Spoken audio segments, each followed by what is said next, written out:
Hello and good evening. We're here outside the town hall where the Lancaster and Fleetwood general election candidates are gathered for question time tonight. Now, tonight's debate will feature candidates from 6 political parties.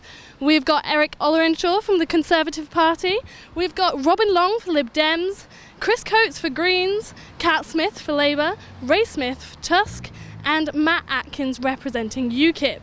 Now, the audience is made up of Lancaster University students and students from the University of Cumbria. Now, the large population of students in this constituency means that they could sway the general elections. So let's see which candidates impress the audience tonight.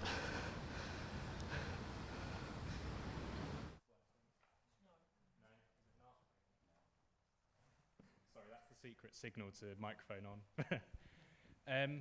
Hello everyone, welcome to Lancaster University Student Union and University of Cumbria Student Union's joint question time event for Lancaster and Fleetwood. Chris will be chairing the debate. I'm just here just to give what the sort of the format of what's going to happen. Each candidate is going to be asked to give a 3-minute opening speech, and then we'll move to questions. There's about 5 set questions, and then we'll open it up to the floor, and you can just ask any question you want.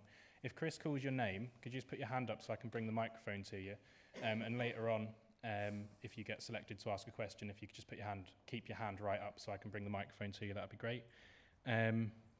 Everything is being broadcast live, so we're currently live on LA1 TV, being streamed. Scan our live blogging as well, so just be conscious of that. And that's it from me. Sorry, I'm like tech person as well, so I've got to move this.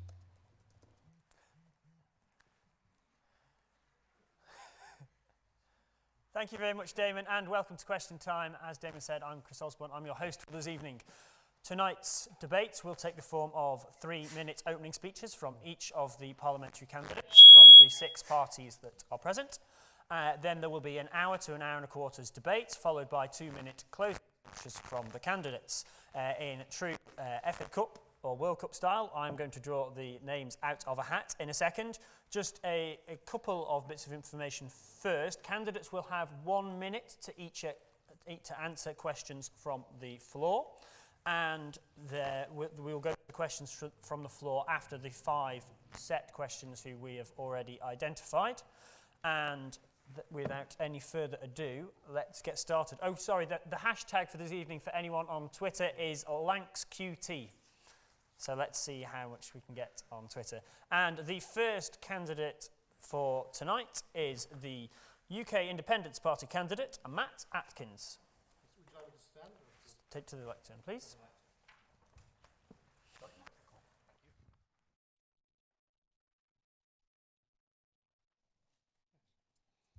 Hello, ladies and gentlemen. My name is Matt Atkins. The next few years will likely result in some significant changes in our country. The world economy is changing and rebalancing, and over the course of the next parliament, whoever is in power will have to make some difficult decisions and some deep cuts in public spending. Government borrowing has been consistently around 100 billion year on year since the 2007 financial crisis. For me, I believe it should be clear that anyone who looks at UK politics today, that the system as it stands has failed us, and that as the pressures on our society grow, the failure of politicians to be honest with the public make our politics more and more unsustainable. The audience in this room should pay particular attention to this problem, because I believe it will affect them more than most. Many of you are students, and as young people, it will be in our lifetimes that we pay the consequences of the decisions that are made today. And in the Northwest, we will face a particular economic and social challenge as the economic power of the Southeast and London becomes increasingly dominant in our country. As for academics among you, we know that universities will play an essential role in making our country prosperous in the future, as it's the route by which we'll be competitive on the world stage. That's why I'm standing for UKIP.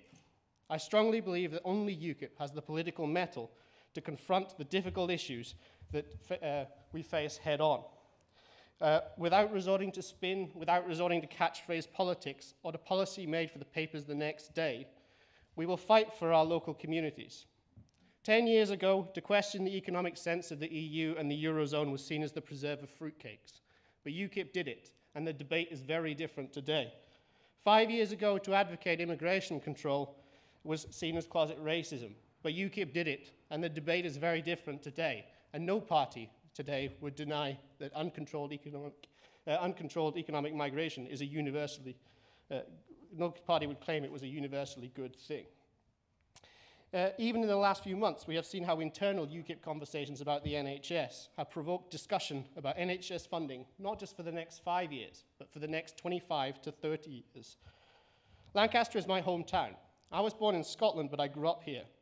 I'm passionate about seeing this city, the town of Fleetwood, and the local area prosper and flourish in the future. I want to see it succeed. And if elected, I will fight hard for policies that give this country a sustainable future, but do not leave the ordinary people of this constituency behind. I want to see fair, sensible, and realistic approaches to the economy, the NHS, our relationship with Europe, to immigration, our society, and its values as a whole. I believe that representation is the basis of our democracy, and I will listen to the views of the people of this constituency and not simply follow a whip or toe a party line.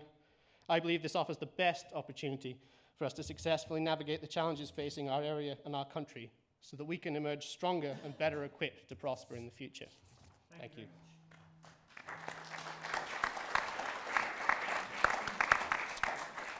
And the second candidate up will be Ray Smith from Tusk, Trade Unions and Socialists Against Cuts. If you can take to the podium, please.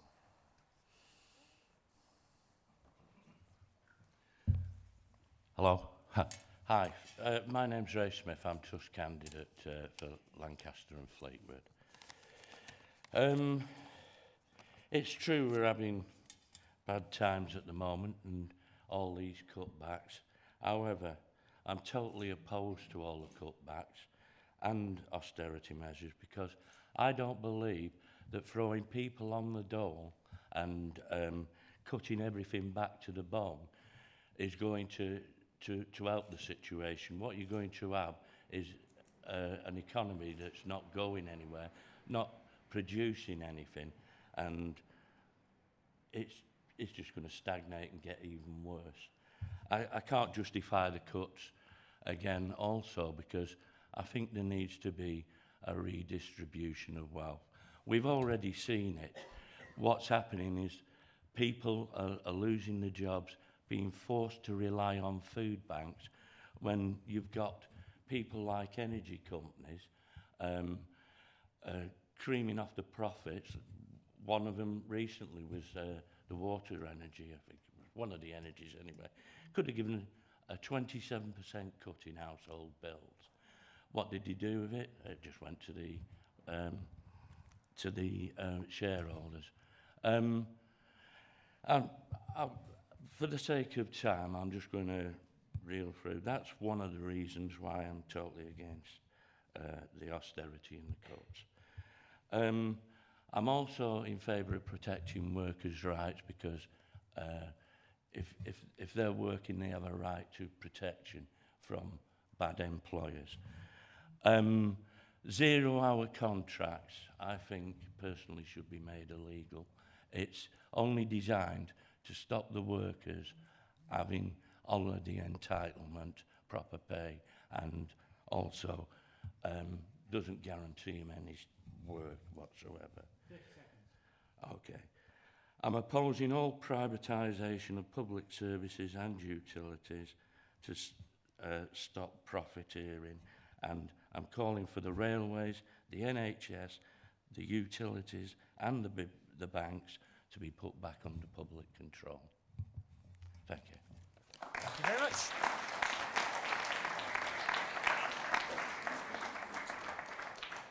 The third candidate tonight will be Eric Olenshaw from the Conservative Party.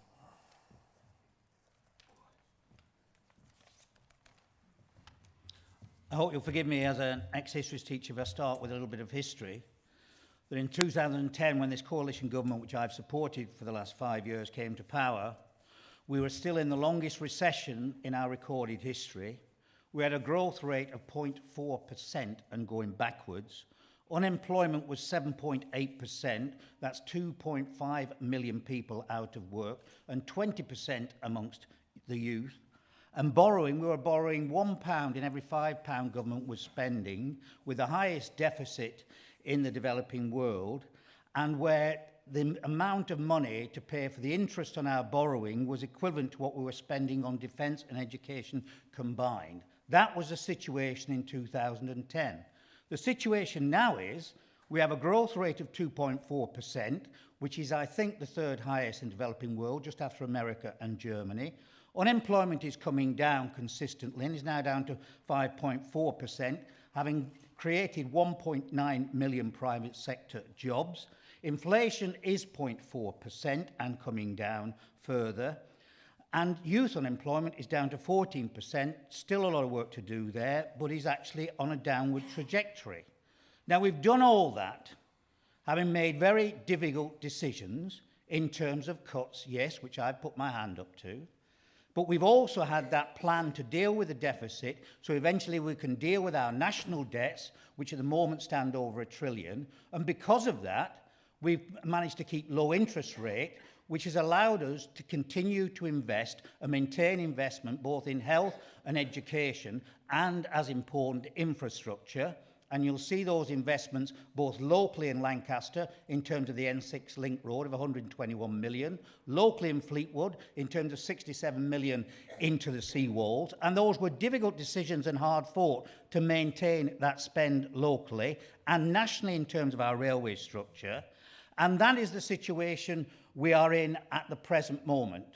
And obviously, I, as a member of the Conservative Party, am telling you that I do not wish to go back to what happened before, and I think we're beginning to get there with the trajectory of 2017, finally getting rid of the deficit so we can then start dealing with the debt, and at the same time, if we can manage to keep low interest rates, we'll keep that investment in skills, apprenticeships, in education and in health, and maintain the trajectory we're going on. And I would hope you would support that. Thank you.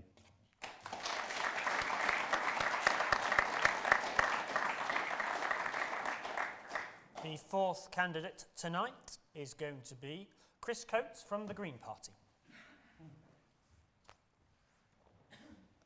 Good evening, thank you for coming. I'm Councillor Chris Coates, Councillor on Lancaster City Council. Following Eric, I'd also like to talk about the deficit, but a different sort of deficit. I'd like to talk about a number of deficits we're seeing in this country. I think we're seeing a deficit of funding for a lot of public services. I think there's a deficit of funding for the National Health Service that sees some health trusts teetering on the brink of bankruptcy.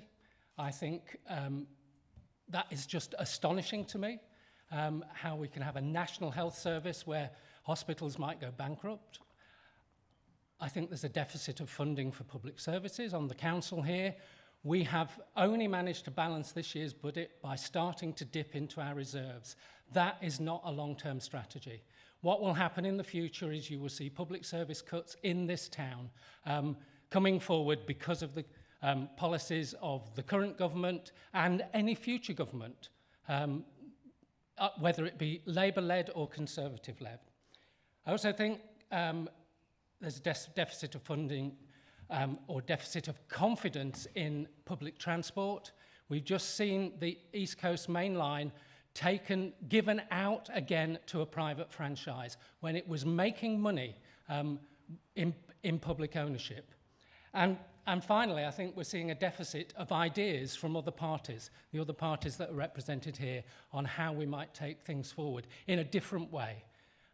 In fact, it's the only point I will agree with UKIP on, is that the politics of this country has failed this country so far, and we need to look at different ways of doing things. There's no way here that I can go into all Green Party policies. We have a website with our full manifesto on, and there will be a costed general election manifesto for the next 5 years on our website. You can follow us, our two local candidates, on our Facebook page, and you can follow us on Twitter, and our hashtag is North Lancs Greens. I will give you one, we've just had our spring conference, and I will give you one one policy I will read out from our conference. Our policy on higher education, which was agreed at conference, says that the funding of higher education has become a tool to direct and manipulate the direction taken by institutions while appearing to actually be politically neutral. The current system places undue burden on individual students and fails to recognise the societal benefits of higher learning and research. A Green government would commit to an increased proportion of UK public expenditure being devoted to higher education to at least the EU 19 average of 1.1%, up from the current 0.7% of funding. This would bring millions of extra pounds into the higher education centre. Thank you very much. That's time.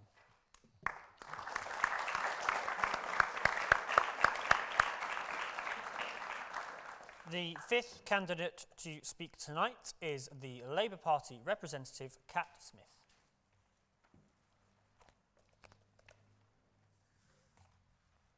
When I started at Lancaster University 12 years ago, I didn't really have any strong political opinions or views. But by the time it got to 3 years later, I certainly had quite a few ideas because I was a full-time officer at LUSU. And my 3 years as a student in Lancaster, it opened my eyes to some of the injustices which still fire me up and get me going today. And I learned that the only way of tackling them was through political action. So as a student, I got stuck in. I created and set up the People and Planet Society at Lancaster University, and I put on the Vagina Monologues, which is a play which is still going today, raising money and awareness about sexual violence against women. And I organised coaches to national demonstrations for free education. And it might have been a decade ago now, but I continue to be involved. As a member of Lancaster University Court, I still speak to students very regularly, and I'm keen to represent your views in Parliament should I be elected. In 2010, only 44% of under-25s voted. And because of that, David Cameron and George Osborne, propped up by Nick Clegg, felt able to treble tuition fees and scrap the educational maintenance allowance. They've presided over a situation where young workers' wages are still 8% below what they were before the global crash. So in short, when we don't vote, we get screwed. The Tories are only helping the few at the top. And for the first time since the 1920s, at the end of this government, working people will be worse off than they were at the beginning. So it's been tax breaks for the millionaires and massive cuts for the rest of us. And we're living in a world where the rich are getting richer, the poor are getting poorer whilst the planet burns. So this election is about change. It's about raising living standards for all, protecting the NHS, tackling inequality and increasing affordable housing. And only Labour can deliver that change. Labour will build a country where the next generation can do better than the last. We'll cut tuition fees by £3,000 a year and make additional grants available for students from lower and middle income backgrounds. Nationally, this is said to be one of the most unpredictable elections ever, and yet locally, there are only really two realistic outcomes. You can have another 5 years with our Tory MP, or you can have a Labour MP who offers something a bit different. A voice for our generation, standing up against poverty wages, standing up against the spiv landlords and extortionate letting fees, ensuring that the National Health Service is still there for us and that we've got a planet to live on. So no more tax cuts for millionaires. Instead, why don't we have a future for our generation? This election is a choice between Labour and the Tories, and there were just 333 votes in it last time.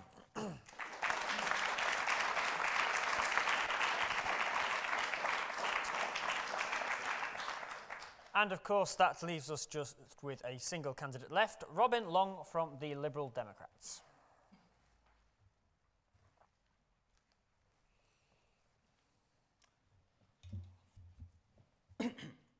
Hi.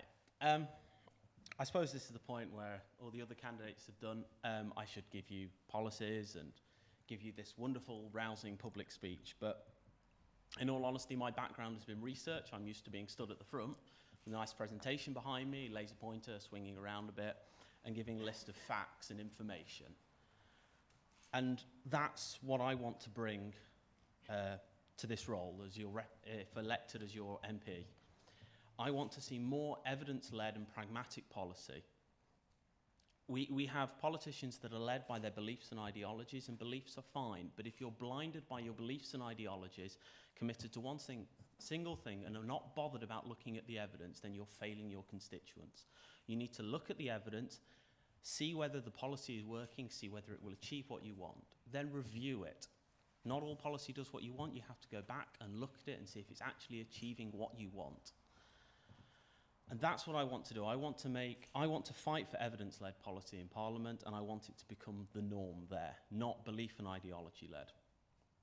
But that's not all. If evidence-led policy is the journey, then we need to be clear about the destination. And the destination must be a free, fair, open, equal and sustainable society. That's a society in which everyone can achieve their full potential, that they get an education that allows them to achieve their full potential, that no one is subject to the horrible effects of ill health, to the idea that they must put themselves into poverty to support themselves through ill health and old age. We need to fight for these things and ensure that the society is free and equal. But there is another part to this, which is that we can fight for a free and equal society, but it needs to be sustainable as well. We need to make sure that we counter the effects of climate change, stand against it, start recycling more investment in renewable energies, and a sustainable environment. A bit short, but thank you. Thank you very much.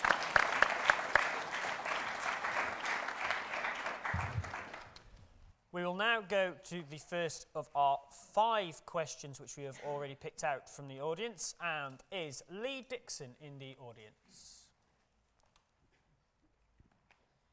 What has this government done for the people of Lancaster and Fleetwood? As a question about the government, I will ask Eric Ollenshaw to respond to that first.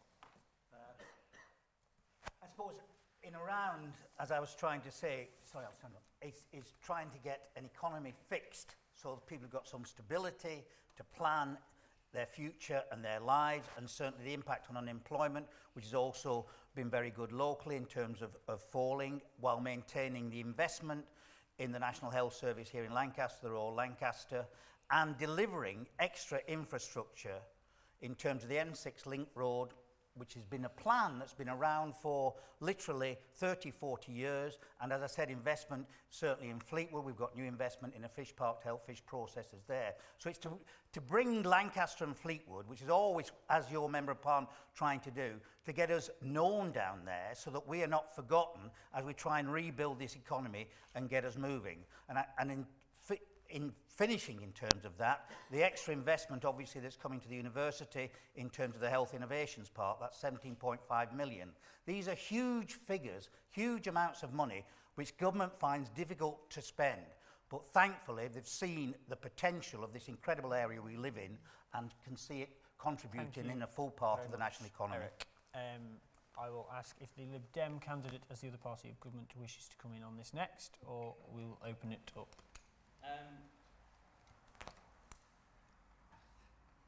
Eric's given me the official government line on it. Yes, they may have done some things, but I don't think it's perfect, and I'm not convinced that the balance out is good way against the bad that they've done is wrong. There are some nice Lib policies that have come through, and the pupil premium is helping people in this area, getting extra funding to schools that need it. And the tax breaks, the increase in the personal allowance is helping people too. But a lot more needs to be done. And we've had to make, there's a lot of compromises, and many of which I've not been happy with as part of the coalition. And more needs to be done. Thank you very much. Which candidate would like to speak next? Yep, and then after that. What's this government done for the people of Lancaster? Well, I think for the majority of people in this room, you're paying a lot more tuition fees than you would have been otherwise. They've trebled tuition fees, and do you know what? Nick Clegg went into that election saying he'd abolished them, and he trebled them. And I find that when I speak to students around Lancaster, you feel really let down by what the Liberal Democrats have done.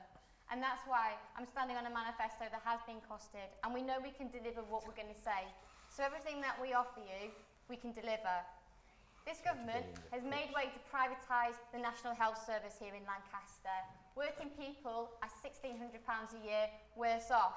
And for local people who are earning more than £150,000 a year, they're better off. So I guess they've done something for some of us. And I think that when Chris opened up, he mentioned as a councillor the huge cuts that our councils here in Lancaster City Council and Lancashire County Council are having to make. It's really tough for our councillors, and I pay tribute to Eileen Blamire, who's here as the council leader, for making some of the most difficult decisions, because it's fine for a Tory government to pass the cuts on to local government, but it's our local councillors who are having to make these decisions, not the Tory government. Thank you very much. Chris? Yeah, this government has brought something that I thought I'd never see, something unique to the streets of Lancaster, and that's food banks. We're one of the richest countries in the world, and people should not be relying on charity given out by churches, given people putting food into boxes at Sainsbury's as they're shopping. And it's not just people on benefits. There are people on low wages, on these zero-hour contracts, which just should be banned, and who cannot afford to feed their families. And that is something that this government should be ashamed that it's brought to the streets of Lancaster. Matt Atkins? So I suppose to give credit where credit is due, I think this government stabilised a ship that was sinking in terms of our national economy, and to hear Labour bang on about tuition fees is galling when, I mean, I was one of the first generation that had to pay the first set of tuition fees that Labour government introduced. Privatisation in the NHS started under Labour, but as it happens, Morecambe Bay NHS doesn't actually have any PFI contracts, but that's the Labour privatisation initiative. In terms of what the government's done, it's essentially carried on a lot of the mistaken policies that I think were pursued under Labour. The debt has actually increased, that Eric Collinshaw was talking about. The deficit has actually carried on increasing. The tuition fees have been increasing and been raised to £9,000. There's a short-sightedness, the indebtedness of young people in this area, and the failure to sort of address the need to have the proper education that keeps people in a local area, vocational education that protects them from uncontrolled migration. Thank you very much, Matt. Means that there's a constant draw to the south of England that's just damaging this area. And Ray Smith. Thank you. Eric says the government's creating employment and reducing it. I've been unemployed for 4 years. I'm not classed as unemployed because I'm on a work placement scheme where I have to work for me door. Plus I'm no spring chicken. Where I am, there's it is an employment black spot, and one thing that I have experienced is there's a lot of ageism, sexism and racism in society and the workplaces, but none of the parties, the main parties, have been seen to address it. Also, I'm from Fleetwood. I'd like to see a fairer deal for Fleetwood fishermen, and the farmers need a fairer deal. And as for the tuition fees, well, if failed bankers can be given a £9 million handout, then I think you should scrap the tuition fees. Thank you very much, Ray. Have any of the audience got any comments on these responses? No? In which case, we will move on to the second of our questions for tonight. Is Chris Atkins in the audience?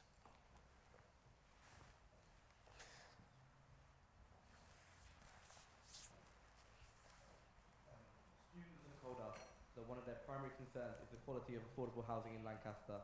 What would a vote for you mean to these students? So a question about the availability and quality of affordable housing for students in Lancaster, and what would a vote for each party mean to these students? Who would like to come in on this first? Yes? Sure, I'll come in on that. So I think there's a lot of issues that need addressing when it comes to affordable housing. I think in terms of bottom end incomes, there's a problem with the level of taxation that we still tax, for example, the minimum wage.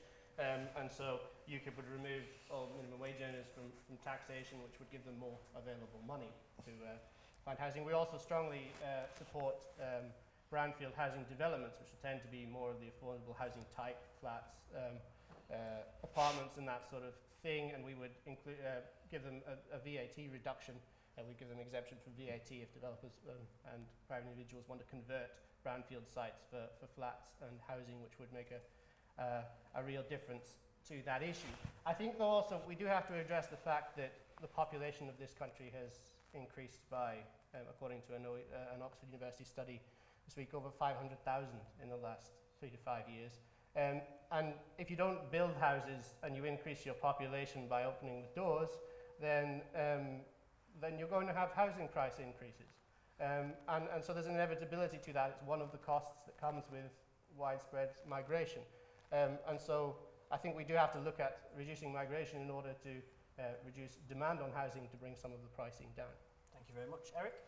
Yeah, I mean, affordable housing for students, but affordable housing full stop is an issue across this country. I mean, the previous 13 years of Labour, can I say, not one new council house was built, which was astonishing for that party, and now we're faced with that issue. In terms of Lancaster itself, to be fair to the council, which is Labour run, see Eileen there, so I've got to be careful, they have actually managed to get a whole series of investment into brownfield sites. It's not brownfield sites anymore. There's hardly any left in Lancaster.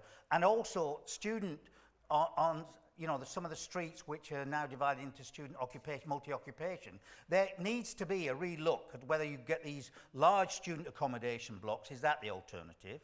Long-term is the alternative to go back to something like high-rise, which we experienced, which all went wrong in the 60s and 70s, but perhaps we've learnt the lessons over high-rise, may well be an answer. But we have a real situation, exactly what Matt said. We've got an increasing population for all kinds of different reasons, increasing demands on housing, and a whole backlog of housing that was never delivered in those 13 years, even in the good years. And then we're expected to deliver that in what has been very, very difficult years. So the crux is there. We've got to spend more. We've got to look at the brownfield sites, but we've also got to look at novel ways of building houses, because at the present moment, what concerns me is that we're still putting up, in terms of new houses, the same boxes we put up for the last 20 years, and we need to be looking at adaptability and all kinds of other ways of dealing with it. Thank you very much, Eric. Kat? I'm really proud of Labour's record in government on council housing, because actually what we inherited in 1997 was council housing stock which were completely not fit for purpose.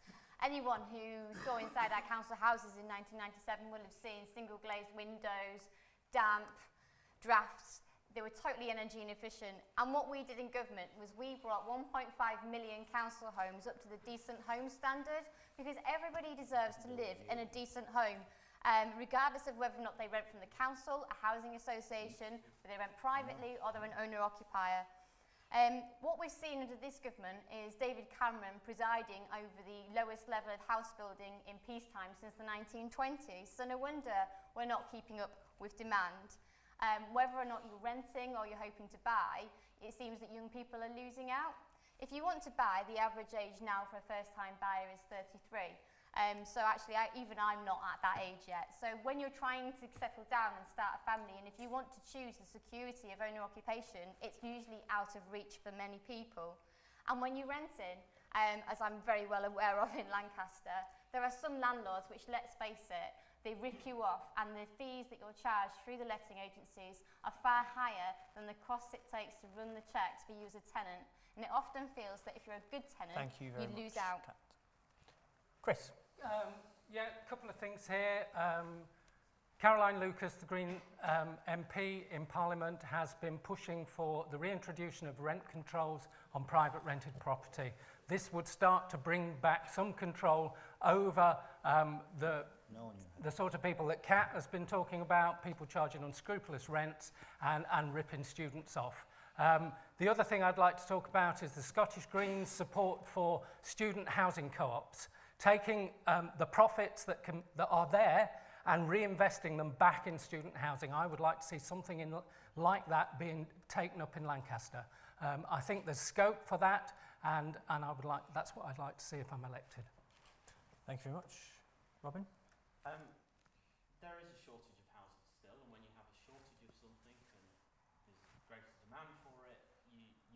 pushing up the prices of it. So the simple solution is you build more houses. You build more houses, it pushes the rental prices down. It also pushes the purchase prices down, so we might actually make houses affordable for young people to buy again. On top of that, when there is more demand for something than there is supply, they can put whatever price they want on it, and the quality doesn't have to be that good because people need a house to live in. So not only do we need to build more houses, we then need to put in greater controls on them and what's on the standards that they have to be in when you let them out. I mean, the houses I rented when I was in Lancaster as a student, they were okay, but I had a bathroom that spent 2 years, it was a nice paint of white when it started. All the walls were black, to be honest, and it took the landlord 2 years to fix that. It wasn't black because it had been painted, it's black because it was full of mould and no conditioning. Thank you very much. And our last candidate on this question, Ray. Yeah, I'd just like to say that I'm more in favour of social housing, although the social housing we've got at the moment is not really up to scratch. But definitely in the private sector, they've gone well overboard with the prices, and they definitely need pulling back into life. And I think there should be more social housing for people, so that people can afford to rent and buy as the progress. Would any from the audience like to comment on this? We have a couple of hands up, and I think we're going to go to one now. I'm addressing this to both Matt and Eric. There's an article here from February 2014 in The Guardian, which speaks about 700,000 vacant homes in the UK. Yeah. So why not repeal the squatting laws and let people retake control of the houses?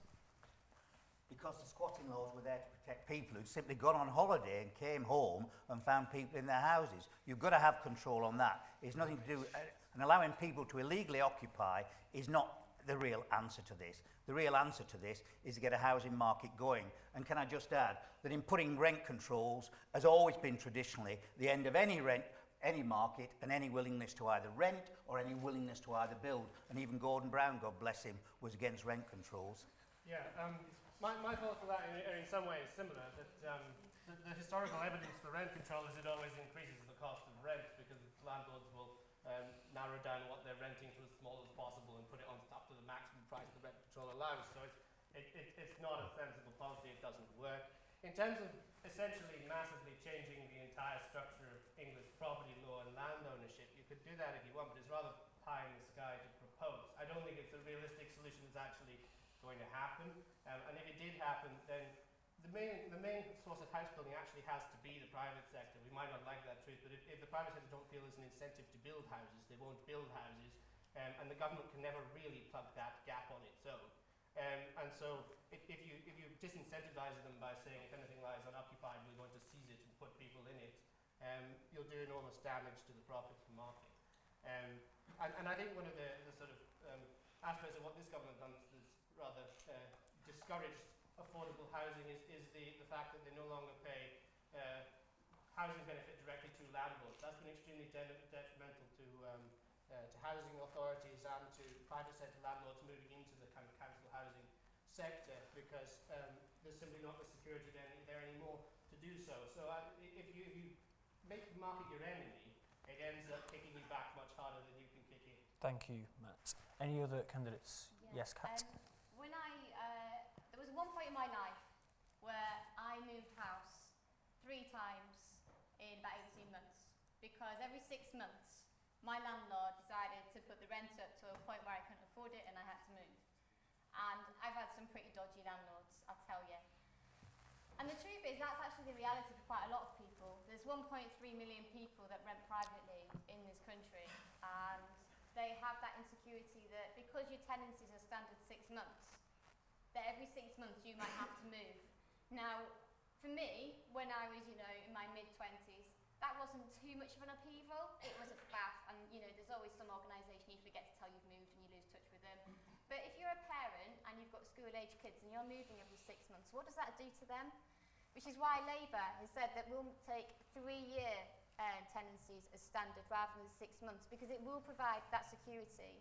And that will be 3 years where the tenant and the landlord can agree the rent in the same way it happens now, but you know what your rent's going to be for 3 years, and it's not hiked up every 6 months. And I think that can provide a lot of security for a lot of families and young people who are renting. Thank you very much. Let's take the next comment from the floor. The lady in the red jumper there, please. Hi again, sorry, this is addressed at Matt and Eric again.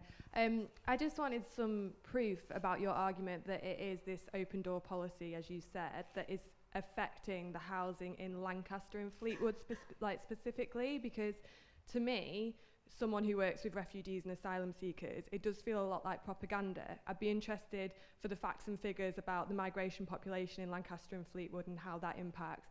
And also, with my experience, refugees, immigrants, asylum seekers aren't stealing our houses. Actually, they're the hidden homeless. Many of them are sleeping on sofas, they're sleeping at friends' houses, they have completely inadequate housing. So I'd just like some proof for your argument, please.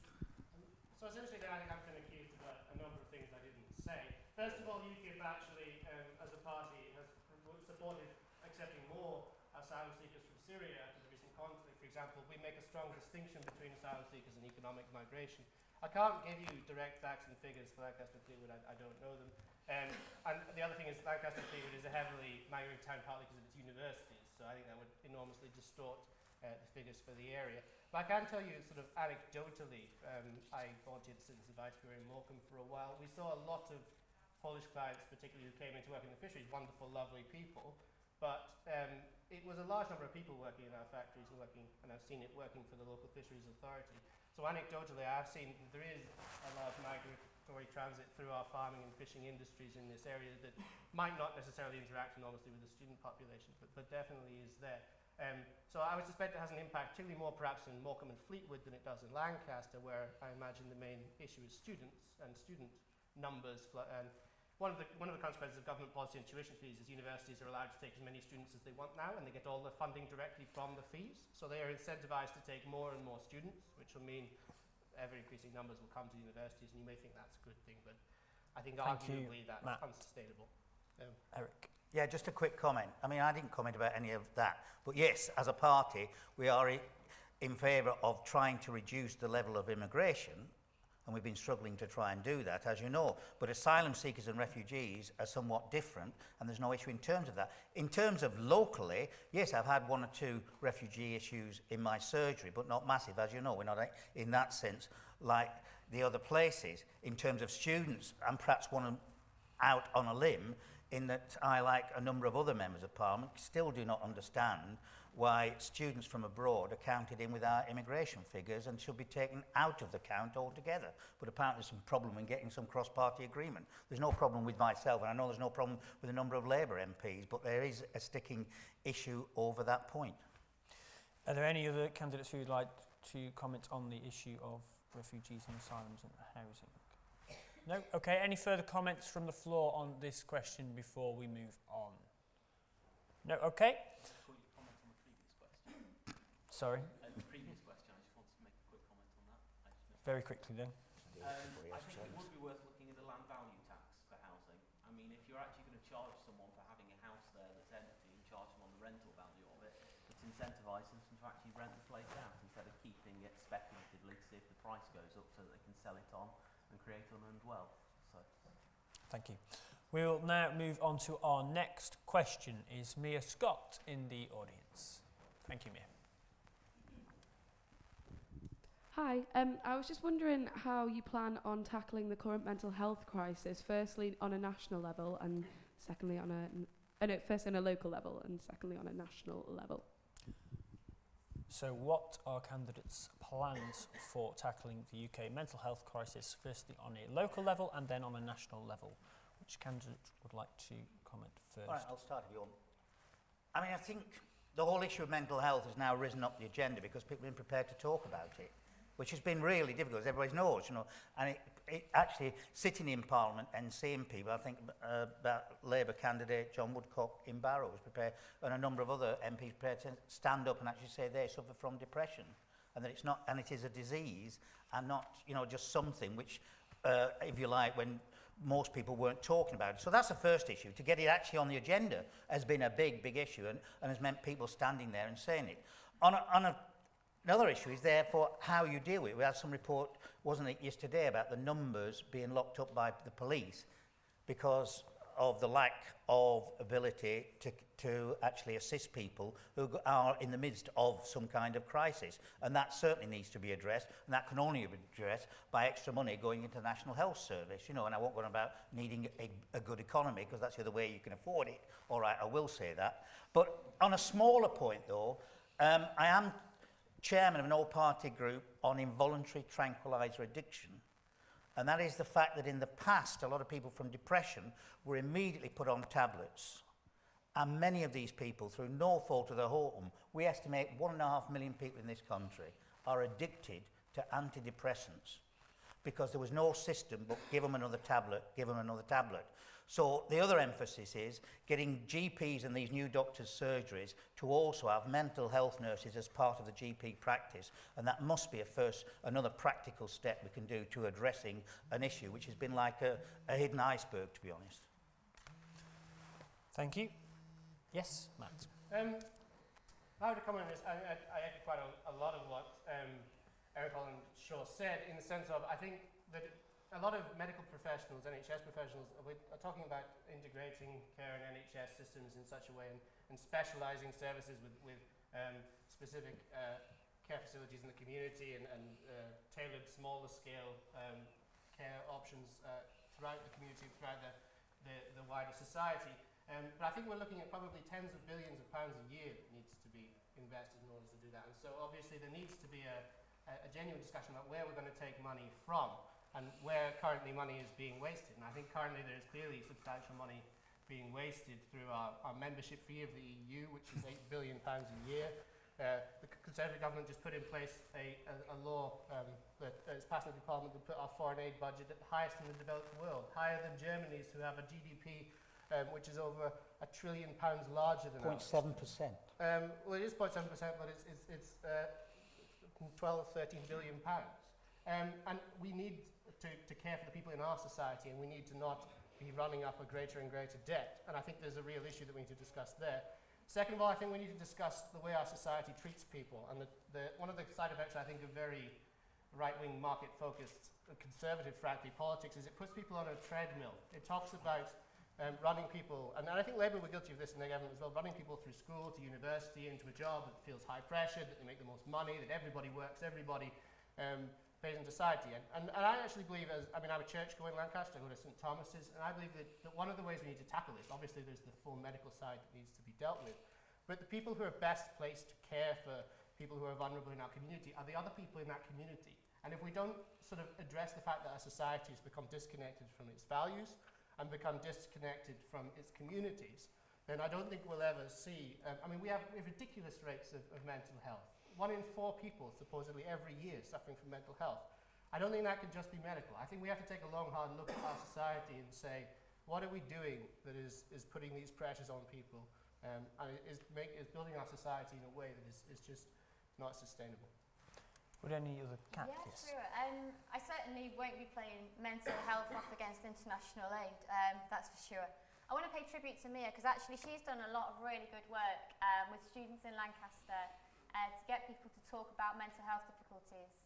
1 in 4 people will, not supposedly, but they will have mental health difficulties at some point in their life, and that would be probably about 1.5 of us on this panel. So I think it's important that everyone, if you have mental health difficulties, is able to talk about it. And I'm really pleased that MPs now are able to stand up and say, I suffer from depression.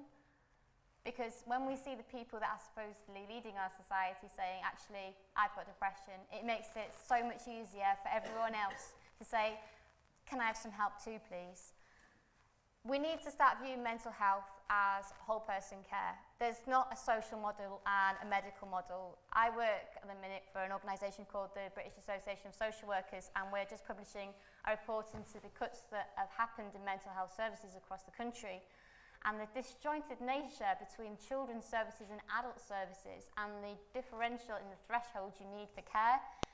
The reality is that if you need care and it gets to crisis point, there's a chance that you may be sent to a hospital bed 300 miles away from your support networks at the time that you need that in the time you need your family support network most. I think that we treat mental health very badly in this country, and I think it's great that everyone's opening up about it, and I look forward to having a much more positive conversation about mental health over the next 5 years. Chris?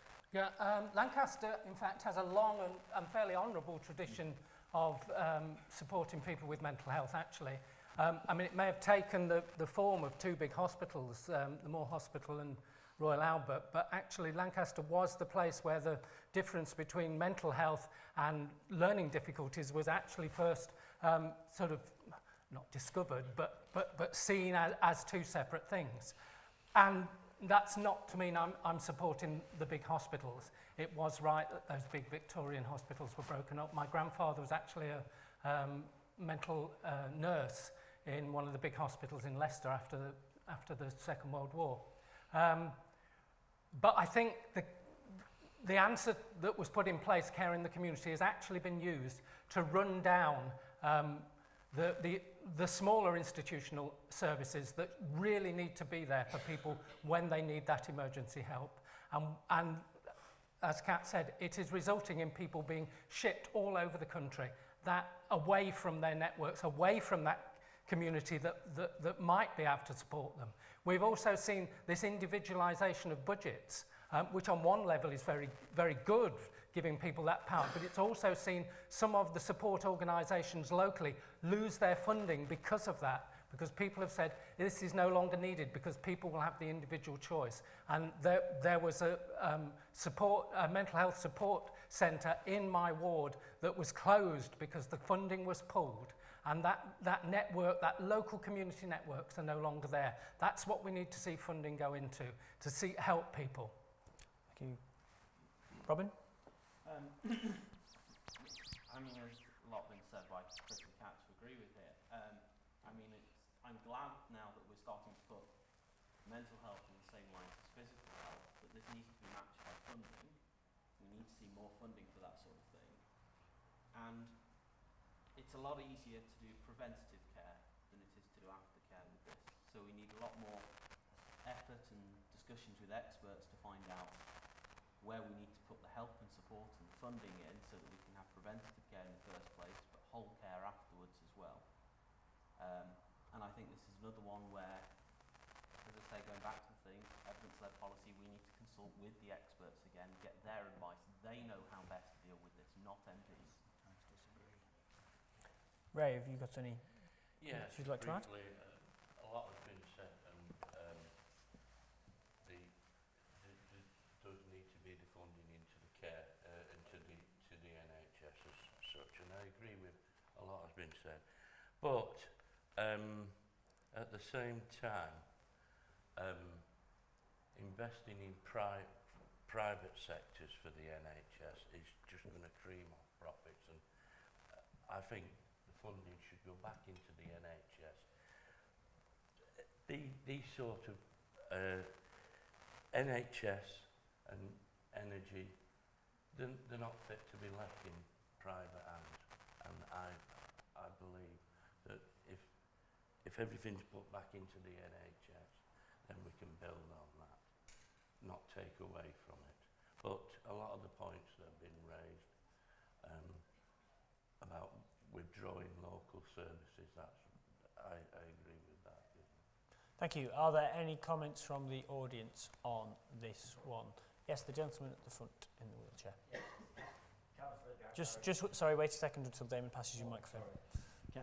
Councillor Jack Harrington, Fleetwood Town Council. Mental health came up at our recent meeting, and it was there was a lot of sort of shocks of dismay when people realised the amount of time that you have to wait for a community mental nurse, the amount of people who are going down with mental health related issues because of the problems of poverty and withdrawal of benefits and all that sort of thing. So I'm very keen that one or two of you picked up on the idea of prevention. Prevention to me is a major change. You know, my answer to that is get off these people's backs, stop causing the problems. Then the issues won't be as, you know, acute. You can wait months now for a registered, you know, a mental community nurse. It's pathetic. Okay, which candidates would like to come in on that? Yes. I was wondering what I reckon that in science, because in times when I was at the Citizens Advice Bureau, the change you can see in people when we help them in the pressure that comes off them, when we help them with the completely arbitrary sanctions system, or the fact that they get dumped off one benefit the moment they have any change of circumstance and they're not told how or when to apply for the other benefit and they end up with no money. It's a completely arbitrary and stupid system, and those systems are kind of present throughout our society.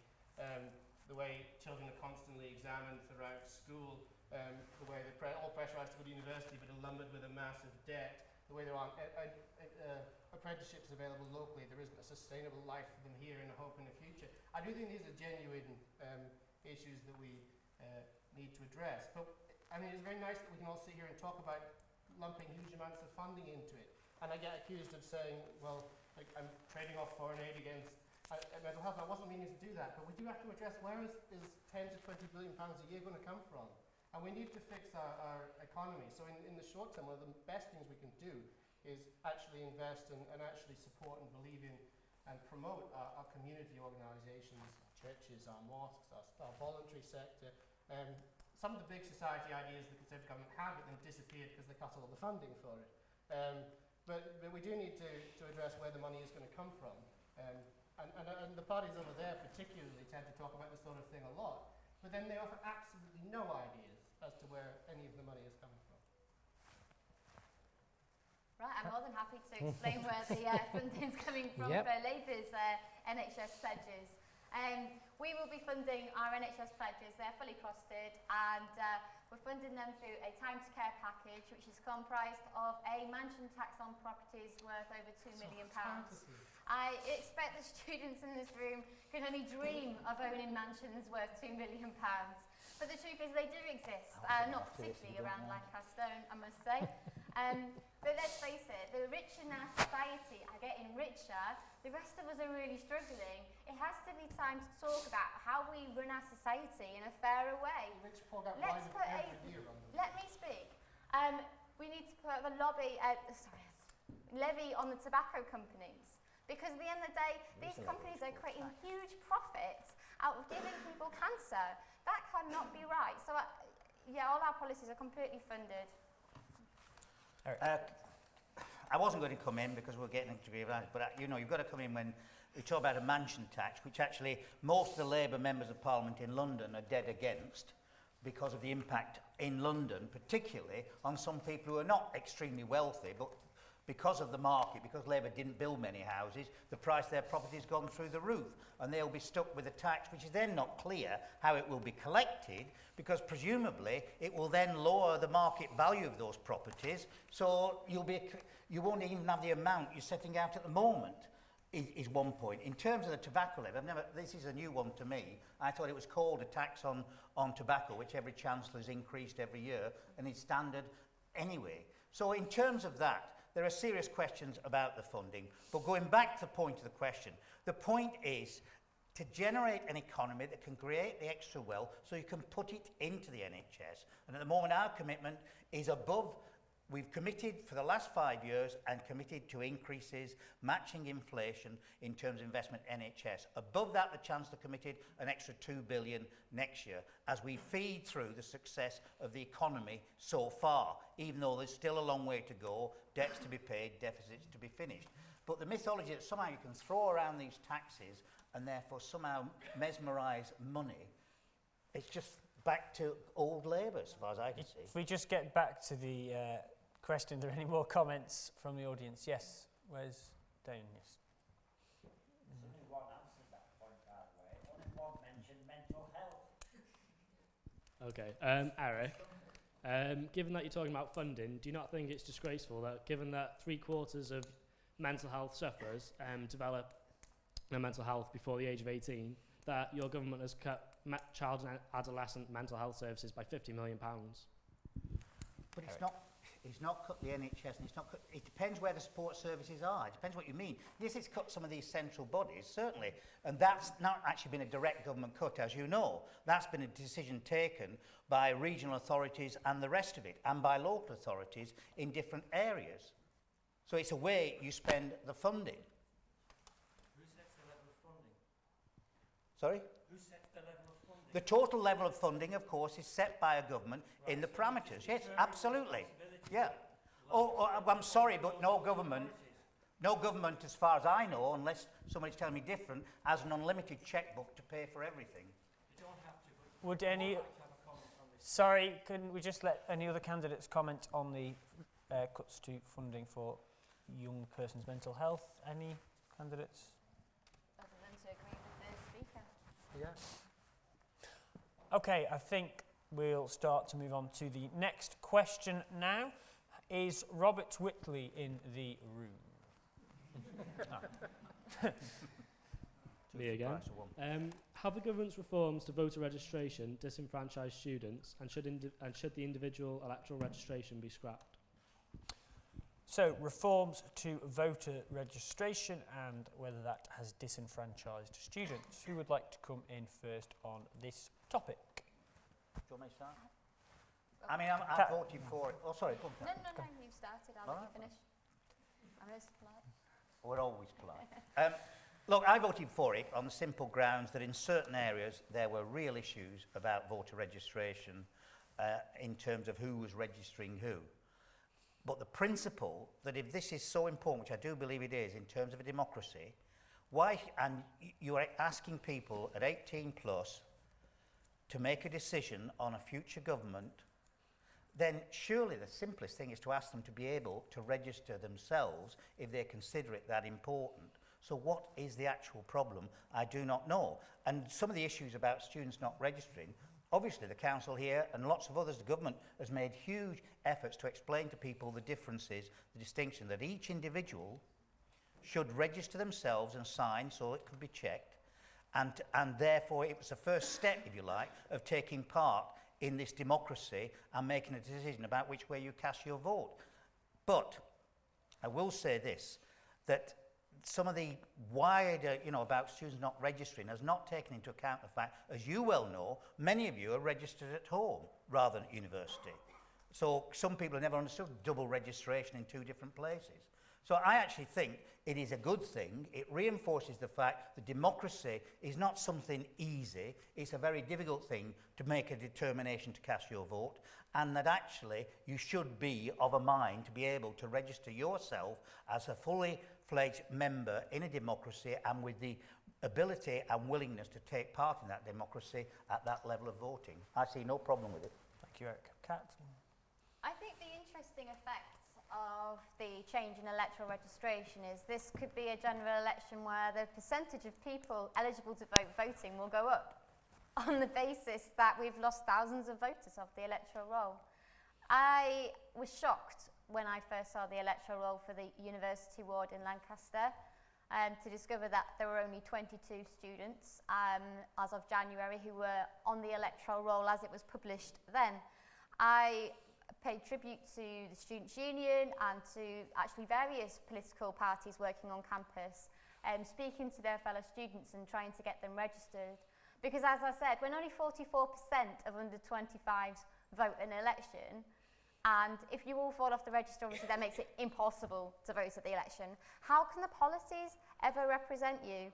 I think there should be some kind of special dispensation for universities. Lancaster University and the University of Cumbria both know exactly where their students live if they're in halls of residence. They're a trusted partner with the government when it comes to UK immigration status for international students. So why they can't register their students who live in halls is beyond me. And I think you're right, I think it will disenfranchise students. And I think that some political parties may well take the student opinion less seriously on the assumption that fewer of you will vote. And I challenge you to show them how you can do that differently.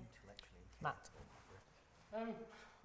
The whole issue sort of smacks of horrible political spin, doesn't it? I mean, the Tories effectively deregister all the students because they won't vote Tory, and then Labour attempt to re-register them all. I thought we told they don't vote anyway, so what was the point then? Well, I mean, they will. I mean, I didn't say they don't vote. I mean, but Labour and the Greens go around attempting to re-register them all because they think you'll all vote Labour and Green. And one of the issues, I think, actually, that's behind this is that young people, particularly, have a tendency not yet to have got to the stage in life where they strongly vote in their own interests.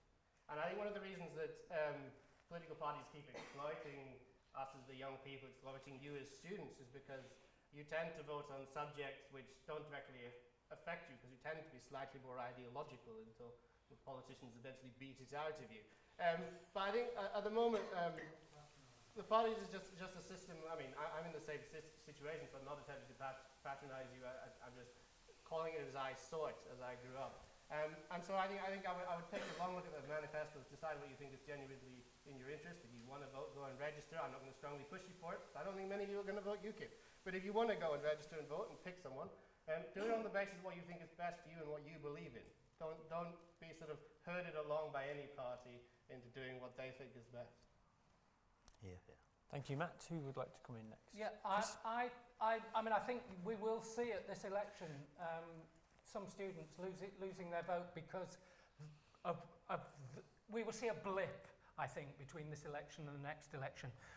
I don't think it's just students. I think there are other people who are not going to realise that the voter registration system has changed. And if they've moved into the area and assume that the head of the household may still be doing that, the old system is still working. The elections office here in town, in Lancaster, is trying very hard not only to get through to those people who are living in the city, but also to get people to register at the university. There is also a potential knock-on in that if the number of people registered at the university drops, we will see the Boundary Commission come back and redraw the boundaries for the university ward, for the councillors that represent you as students. And you may lose councillors if we see that registration drop. And that would be a real blow to student representation in this town. I think there are other knock-on effects that we're not looking at. Right?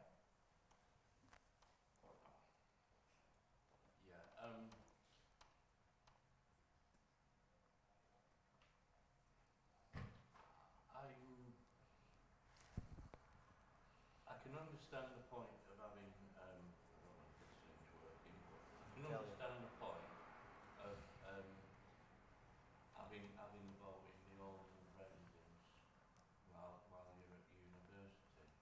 And there is the other side, well, you get to vote at home, so it's wrong for you to vote in two places. But surely, I think the system could take that into consideration, that if you're at university and you vote at university, then you won't have a vote back home. You'll be voting where you're at university. So, I think it probably needs a bit more looking at. Thank you very much. And Robin? I think it does have a bad effect.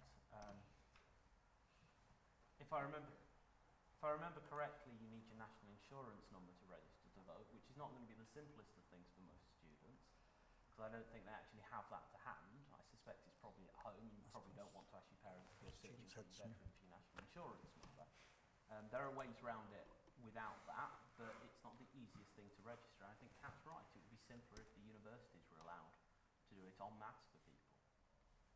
Thank you, Robin. I will just say, as a point there, students no longer need their national insurance number with them.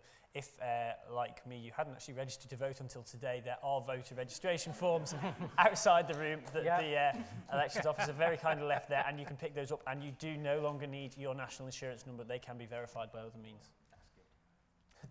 Any comments from the audience on this question? Yes, Damon, come on.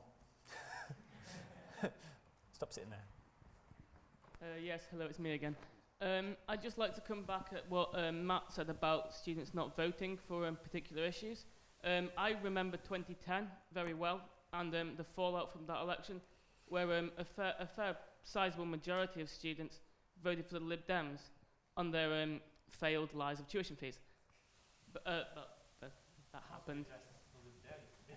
And yes, the Lib Dems got elected in a lot of university wards because of that. Sheffield, Hallam, Newcastle, parts of Manchester, for example. So how can you possibly say that students don't vote in particular views for particular parties when that happened only 5 years ago? I was trying to say is that parties don't take young people seriously. And actually, I think what you're talking about is the parties don't take young voters seriously. And I think one of the reasons they don't take you entirely seriously and take young people generally entirely seriously is because they think that they're able to walk all over you and get away with it as long as they appear the right way, as long as they make the right noises about sort of wider global issues, as long as they make the right noises about having a fairer, more equal society. They think students will vote for us because students are notoriously left-wing. I think they're the ones stereotyping, not me. But what I'm saying is that's how I think students are seen, and unless they break free from that sort of unless they punish parties that think about them in that way, that's how they will always be treated. That's just my opinion. Can I just say my opinion is, I thought students passed exams to come to university, therefore I thought they're fully capable of filling in a small form to register to vote in what is an important election, because so far as my understanding is, in that 2010 election, I was the only candidate who refused to sign that document saying no increase in fees, because my view then was whichever party came to power would increase student fees. Anyway, it turned out to be mine and the Liberals, and that's history in a sense. But it's like this, students are not a huge body in that sense. I don't see it like that. I think students, like every other elector I have in Lancaster and Fleetwood, are also individuals with individual concerns, particularly about where the future job is coming from and where the future research funding is coming from. Thank you. Are there any... The Green Party would reduce the voting age to 16, so people before they got to university would have had experience in actually registering to vote, and you wouldn't face this thing of being registered by the university. You would have had some sort of previous experience before you got to university, and that would help address this issue. Thank you very much. We are now going to go to a question from the floor. Who would like to ask a question first? Erica. Just wait till Damon gets to you.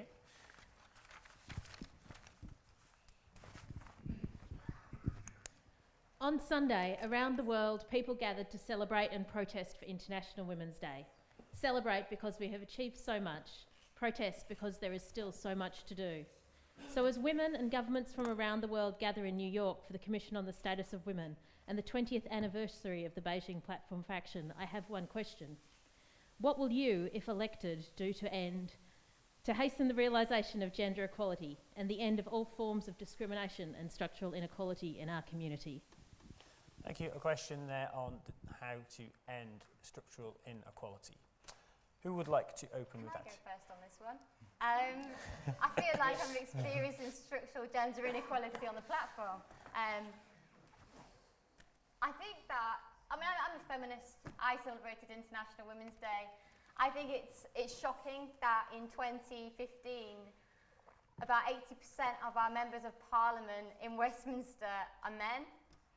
Our Parliament doesn't really look like the people it's meant to represent. It's older, it's maler, it's paler. I believe that our democracy, I think when we're thinking about why don't young people vote, well, actually a lot of politicians don't really look or sound like us, and therefore it's harder to engage. The Labour Party has a very proud record on women's equality in Parliament.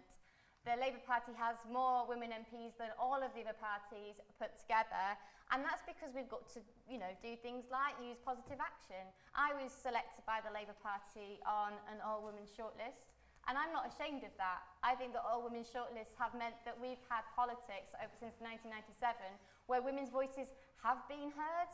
I'm shocked that I was born into a world where about 3% of our MPs were women, because it's a continual fight. We're still only at about 20%, but we stand on the shoulders of giants. My grandmother was a trade union rep in Barrow Shipyard, a very male workplace, but she stood up and she represented the people that she worked alongside, be they men or women. But it's important that women's voices are heard in politics and in public life, because frankly, when they're not, our issues are not discussed. Thank you. Who would like to come in next on this one?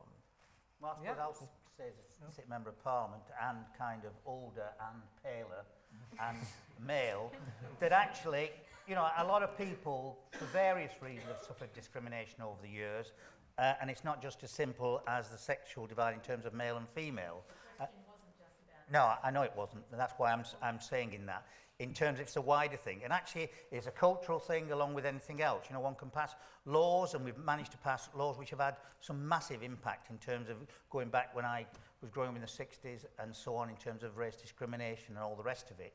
But it's how do we get then down into the culture, speaking as an ex-teacher, the kind of culture of the playground and that level, and how do we give confidence to teachers? We gave huge amounts of confidence to teachers who I stood alongside in the 80s and 90s, who actually did fight in terms of racism and had a great deal of support through the system.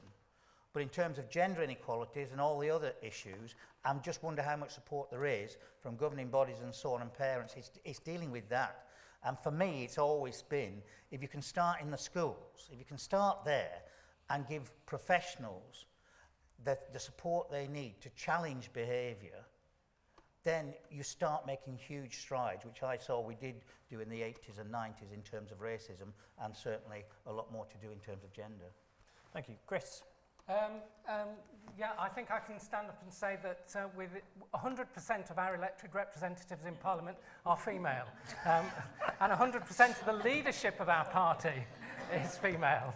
That may not count for very much in terms of votes in Parliament, but Caroline Lucas has stood up for women in Parliament. She fronted the No More Page 3 campaign and has brought this issue to the fore. Yeah, I think Eric's right. This needs dealing at all levels of society. I was at a really interesting fringe discussion at our conference at the weekend by a woman from the autonomous zones in controlled by the Kurds. You can't call it Kurdistan, but there are autonomous zones there. They are experimenting with gender quotas that are way beyond anything that has been done in this country. They have a 40%, if elected bodies are not 40% women, then they can't go ahead. And if a single meeting does not have 40% representation from women, it is not quorate. Now that is taking re-establishing the gender balance in organisations across the public sector that they're trying to get going really seriously. Thank you. Who would like to come in next on this one? Yeah? Sorry, the question got me thinking about sort of directly what I'd most likely to see confronted in society for women, and I think probably for me it's the over-sexualisation of women. And I think actually the way we're raised today with society surrounded by advertising, which is very sexualised, by Page 3, by all sorts of these problems, I think it gets into the heads of men that women are objects and are things basically to be ignored and not to listen to. And I think one of the reasons you see such significant gender divides is that women are much more willing to vote for men than men are to vote for women. And there are various studies that show men watching female newsreaders will hear virtually nothing of what they say, because and I think that's something which starts early and is about the context of what we see in terms of sexualization of society. I'm probably not really in favour, I'll be honest, of policies that are of positive selection. I think that are positive discrimination. I think the political right has a long history of strong women and a proud one, which I think you could continue, Louise Bowes, Mrs. Thatcher. Mrs. Thatcher, and Widdicombe is one of my political heroes. And so I think actually the right does have a history of outstanding political women, even if we don't have necessarily quite the same numbers. But women who were able to break through because of their quality and their talent.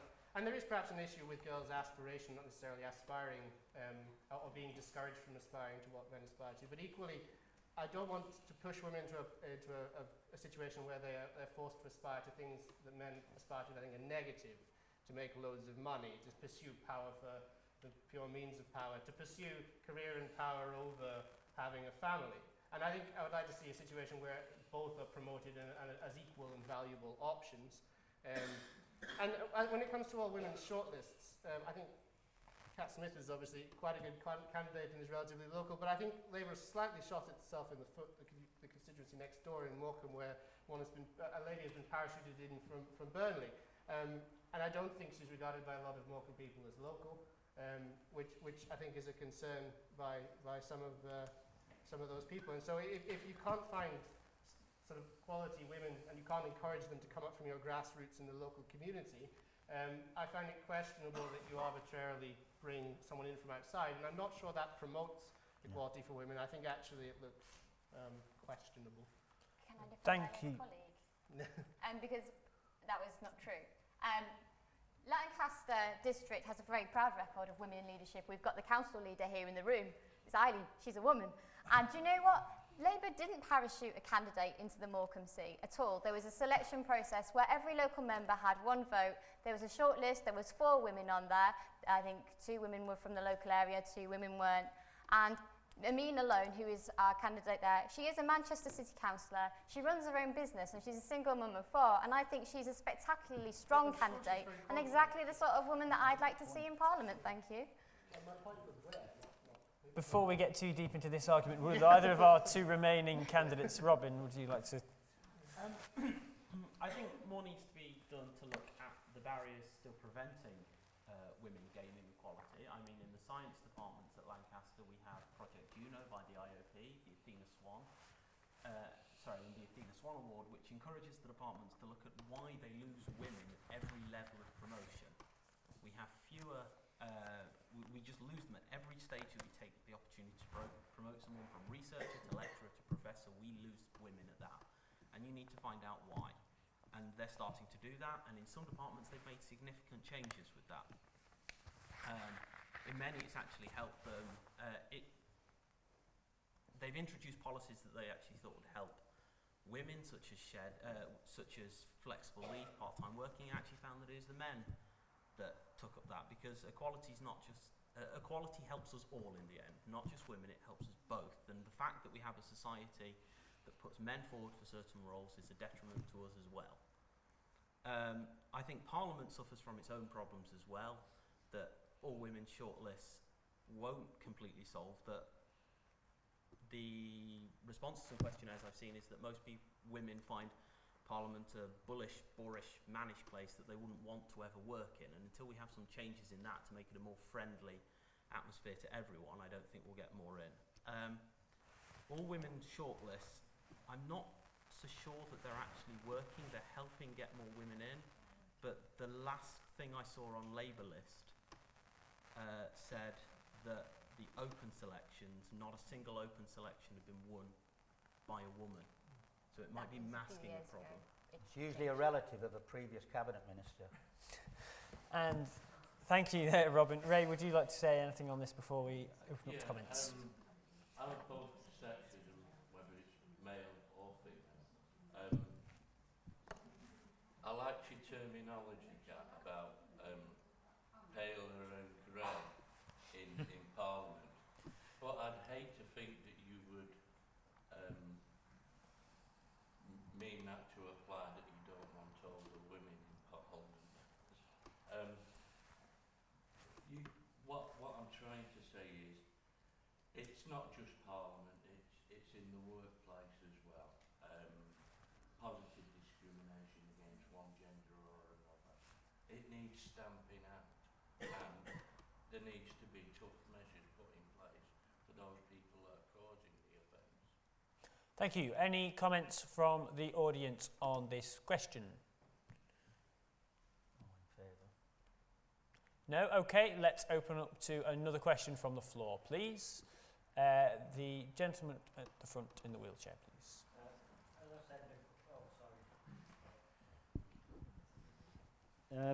As I said before, Councillor Jack Harrison, Fleetwood Town Council. I'd like to ask all the panel, do they intend to join Fleetwood Town Council and the residents for the return of Fleetwood's rail link?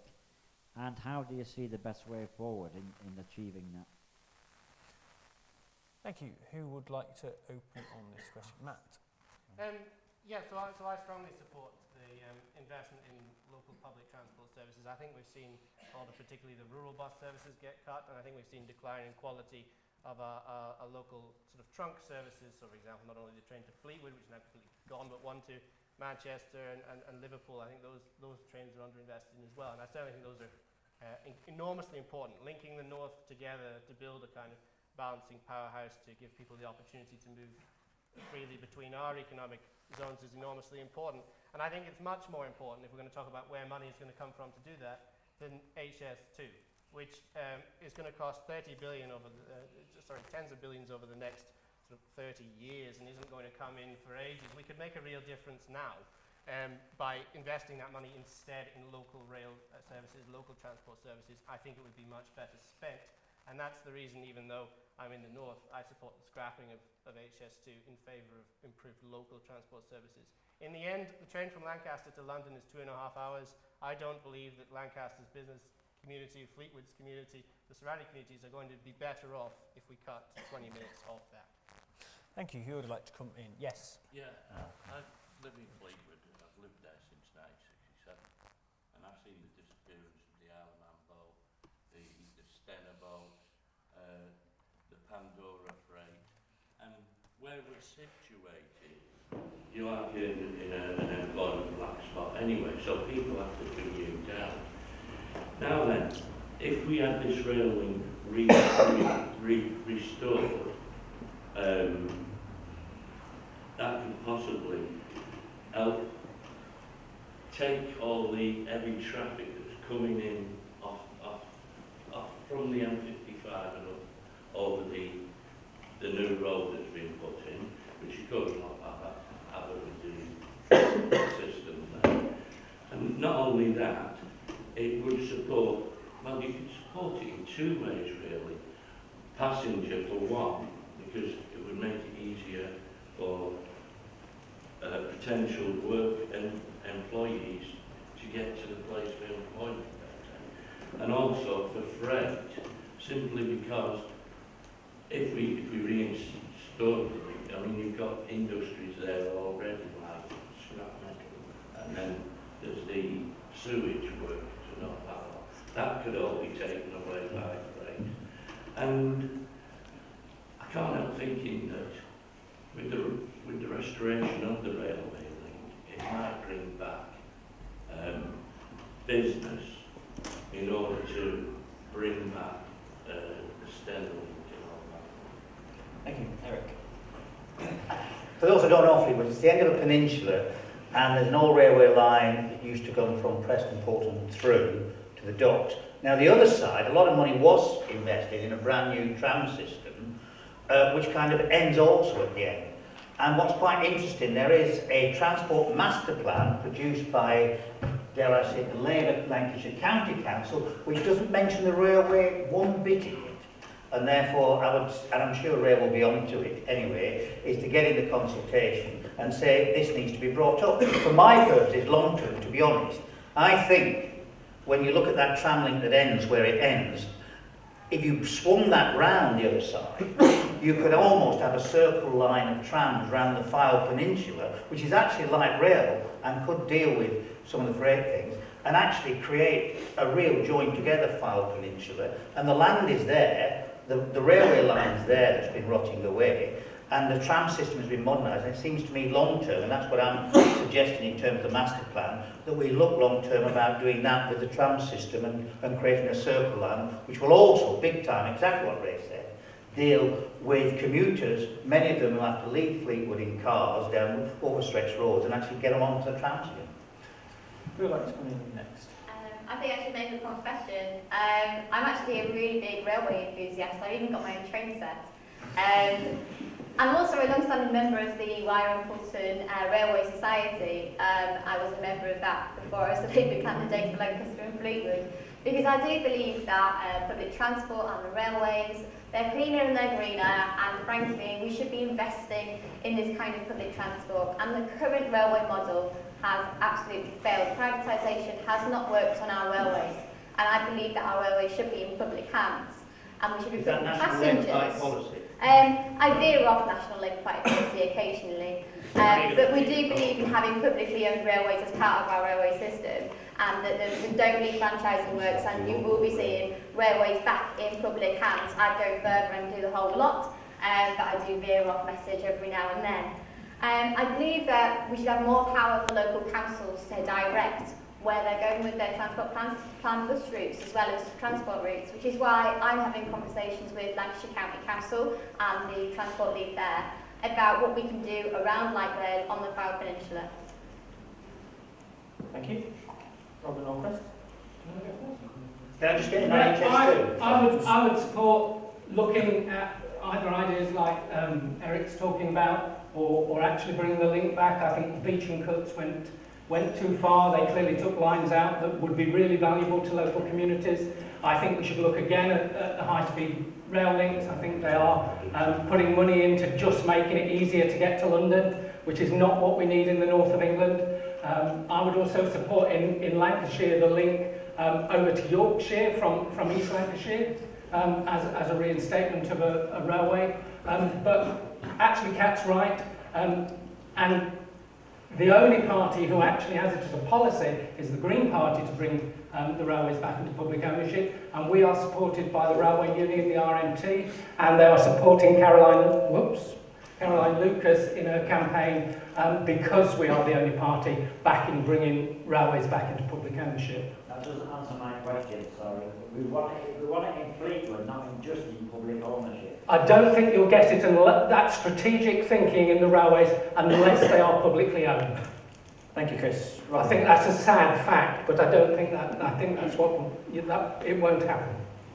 I think partially that an MP's job is not representing their constituents directly as part of it, but the other part is working with the councils that already represent their constituents. So if elected, I would work closely with Fleetwood Council to get what they need and what they know is best for their local people. Thank you, Robin. Can I just say on High Speed 2, because I'm in favour of it? Can we just get it clear, this High Speed 2 is about a new line, an extra line, so it won't just carry high speed, and it will release even more freight and everything else for the existing West Coast line. It's not just about high speed, and therefore that's the reason I support it. It cost for a ticket. It's a banker's fun ride between Birmingham and London. That's all it is. Well, it's predicated on actually making a profit, so it's not just a banker's fun ride. And actually, if you look at the numbers on the existing rail, which I do every single week and will be after this meeting, trying to get back down to London, people are cramming onto the railway, which is perhaps a success of the privatised system, as against the old British railway system, which people didn't go anywhere near. Thank you very much. We just have time for one more question for our closing speeches. Is Leighton Hughes in the audience? No, we had a question submitted, which was a nice one to finish on. Who is your political hero? Who would like to come in first on that one? My political hero? You've never heard of my political hero, because it was my grandmother. Because she was the person that told me that I could do whatever I wanted. She helped raise me, and as I said, she worked in a very male industry, and she gave me the confidence to say, well, if you want to stand up and represent the people that you stand alongside either in the workplace or in society, you can do that regardless of your gender. It doesn't matter. You just got to believe in what you're saying to stand up and do it. And for that reason, my grandmother. Thank you. Who would like to come in next on this question? Well, mine's a mixture. I remember the last general election, and this was the Times newspaper. Well, we thought Times understood things, and they were ringing round candidates, kind of saying who is. And I said, Clemens Lothair von Metternich. And the man from the Times said, who's that? And I said, well, look him up. But that's a kind of historical hero. I suppose a political hero for me would be Lord Salisbury, who was Prime Minister at the end of the 19th century and led the expansion of the Conservative Party into the new cities and created a very effective government and put Britain, if you like, on top of the world. Well, I mean, I have a few. I'll mention one or two. So I've already mentioned that one of my little heroes is Anne Widdecombe. I think she represents a style of politics that I like, and she gets to be very straight talking. She could go into any room, into any situation. She could speak to people on their level with honesty and with integrity. And she wouldn't spin it, she wouldn't fudge it, and she would have a great deal of respect for that. In terms of a kind of political vision, I, in all respect for Gladstone and some of the things that he did as a man of principle, if Gladstone's policy on home rule had been originally followed for Ireland, hundreds, if not tens of thousands of lives would have been saved. Because he stood up for principles, for ideas that he knew were right, even though the political class at the time wasn't prepared to hear it. And so he would be another one. Thank you, Matt. I think that's enough. You'd like to come in next? Well, I still don't think it's working. My political era, there's a few people I can think of, but I think the most important of all, as a political era, is a person who takes politics sincerely, doesn't just get elected and think, well, that's it, I've done now, I've just got away and what's it. It's got to be a person that listens to the people, finds out where things are going wrong and whatnot, and is willing to stand up against social injustice, even if it means going against his own party. I've had to do that once or twice, in fact. But the people are sick to death of, oh, it's the same thing, oh, we'll do this, we'll do that. And I'd just like to correct Chris on one point that he made, and that is, I'm totally in favour of privatisation. Nationalisation, sorry. Sitting next to us, it's catching me. I am totally in favour of nationalisation of the railways, but I'm also totally in favour of the utilities being put back on. If you could just please stick to topic and name a political hero. I think to me, I'm going to mention two. That would be John Smith and Dennis Skinner. Thank you very much. Who would like to come in next? I only really got involved with politics 4 years ago, and I'm not entirely that bothered about reading up on old politicians and what they got up to. I'm more bothered about actually sorting. History is important, but the individual people sometimes in Parliament don't matter that much when I'm looking at history. I'm more bothered about what we can do to help people now. And I don't really have a political hero, but the two MPs in Parliament I do admire the most at the minute are Julian Hubbard, who's the Liberal Democrat MP for Cambridge. I think he does a good job. He is on my favourite thing, evidence-led policy. He stands up for what he believes in and actually follows through with Lib Dem policy, even if the leadership sometimes think that means other things. And I also like Caroline Lucas, because I think she's doing a good job of standing up for what she believes in as well. Okay, political hero. The person who inspired me actually to get involved in politics in Lancaster 12 years ago was the filmmaker Michael Moore, the American filmmaker who made the films Fahrenheit 451 and Bombing of Columbine. In one of his books, he said, if you look at the political establishment and what you see you don't like, what you see are people who you believe are corrupt, are potentially crooks, and he's obviously talking about American politics there. He said, but if that's what you see and you don't like it, that's what you will get until ordinary, decent, law-abiding people stand up and are counted and stand for election. And that moved me to actually put myself forward. Thank you very much. That brings the debate section of tonight to a close, and all that remains is the closing statements from our candidates. These statements will be 2 minutes long, and candidates, once again, I will give you a 30-second warning. We will go in the reverse order. Yes, please, Damon. We will go in the reverse order from what we did for the opening statements, so that means the Liberal Democrats candidate, Robin Long, you are up first.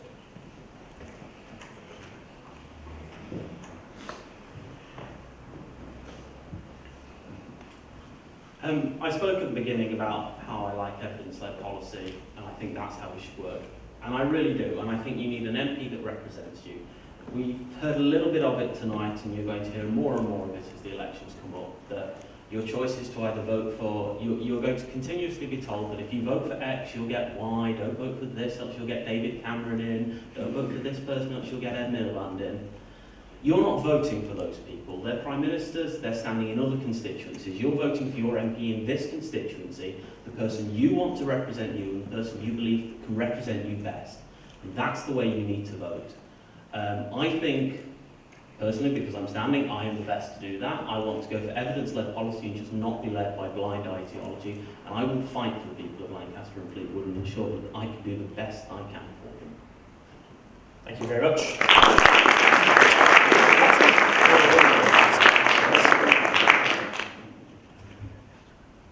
I want to work for you. I view this evening as a job interview because if you elect me in May, that's how I'll see myself as a public servant working on behalf of the people of our area. From my experience of my day job and supporting social workers, I know the struggles that people are going through locally, young and old, and I know that this government isn't addressing a lot of the concerns that you and perhaps your families have. In many ways, a lot of the government policy has made life more difficult and tougher for you. We need an economic recovery that stretches beyond the City of London and reaches us here in Lancaster and Fleetwood. And we need a government that's prepared to stand up to rip off energy companies and stop punishing the poorest people with things like the bedroom tax. I believe in a fairer society with public services run in the benefit of people and not by business interests. I believe that where local businesses can thrive and where we've got infrastructure to attract firms to the area, we are desperately needing those jobs here in Lancaster. So if you elect me in May, I'm going to pledge to be a relentless advocate and activist for the people of our area, and I hope that with your support we can win. Thank you, Chris.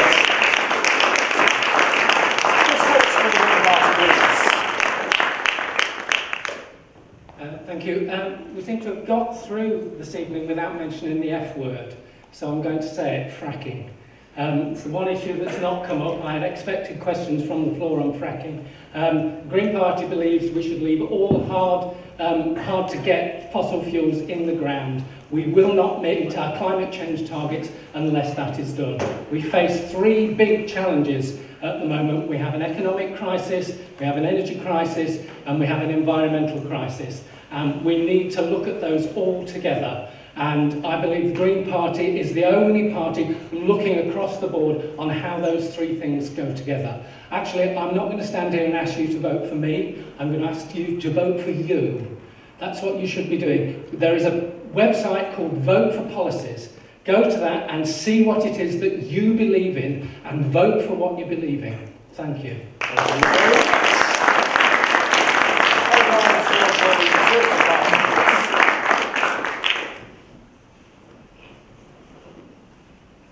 I've been your Member of Parliament for the last 5 years, and I've had to go down to London and put my hand up, as I said, for difficult decisions. I actually believe we're beginning to move this economy in terms of the creation of new jobs and new investments. But what hasn't been mentioned tonight, of course, this country, although it's an island, is part of a wider world. We're in a global race against other countries. Your vote counts in determining a government that can cope with that global race and deliver an economy which is both sustainable, gives you a job, and a job beyond that into the future for this country. And that means a strong government. At the same time as your Member of Parliament, I've had to make difficult decisions in terms of voting in my own party sometimes. But all in all, I've supported that party through, as I've seen my main purpose is going down to London and making sure that Lancaster and Fleetwood is heard and is represented, and that people in Fleetwood can come to me as a Member of Parliament, whatever their political background, and work with me, which I've managed to do with councils and whatever. This is a vital election. Your vote counts as much as the vote counted in Scotland in saving the United Kingdom. So please use that vote wisely and use it for your future and your children's future. Thank you. Thank you very much. Grace Smith for the Trade Unions and Socialists Against Cuts. Thank you. Okay, thanks. trade union socialist representative, candidate for Lancaster and Fleetwood, while we've got banks avoiding taxes, tax evasion, fat cats creaming off huge profits and not putting it back into businesses and whatnot. As a candidate, I cannot support these austerity measures against the poorer members of society. Work is being thrown out of work and then forced to rely on the food banks. What we're seeing is a redistribution of wealth from bottom to top, and it's time that, I think the figure quoted of £11 billion missing in tax evasion. It's time that that was addressed, and what we need is a more equal redistribution of wealth. And the only way I can see these austerity measures and the purpose for them is to keep the lower people right at the bottom, and so that it's business as usual. The ones at the top making all these huge profits, squandering them, and then not putting them back where they invested them where they should be. So, as your candidate, 30 seconds remaining. Okay, I stand totally opposed to the cuts, and I propose that we put everything back under national control and build up that way. The money can be made back, but it needs to be taken off those that have sort of been robbing us for so long. Thank you.